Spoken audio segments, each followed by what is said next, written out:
In today's video, I'm going to teach you how to create a ChatGPT account without a phone number. We're going to keep this simple and straightforward, and the process only takes a few moments if you already have access to a Google account.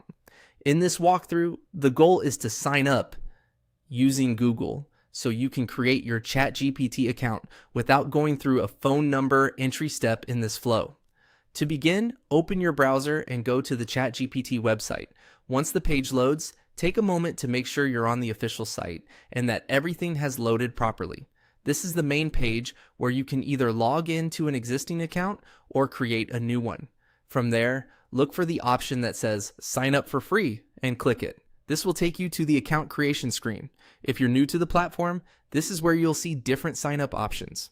The reason we're choosing this path is because it gives you an easy way to register using an existing Google account instead of manually entering all your details. On the sign up screen, click Continue with Google. This is the key step in this method. By selecting Google Sign In, you're using your Google account to authenticate and create your ChatGPT account more quickly. It also helps streamline the process because much of your account information is pulled directly from Google. After that, a Google account selection window will appear. Here, choose the account you want to use. If you're already signed in to Google in your browser, you may simply see a list of available accounts and can click the one you want.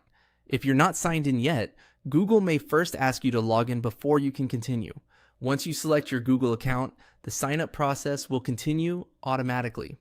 At that point, ChatGPT will use that Google login to create your account and sign you in. If any additional prompts appear on your screen, just read them carefully and continue through the standard confirmation steps. A helpful tip here is to use a Google account that you plan to keep long term, since it may become your main login method for ChatGPT in the future. Also, if you have multiple Google accounts, double check that you're selecting the right one before proceeding. And that's it. By going to ChatGPT, clicking sign up for free, choosing continue with Google, and then selecting your Google account, you can create your ChatGPT account through this sign up flow without manually entering a phone number.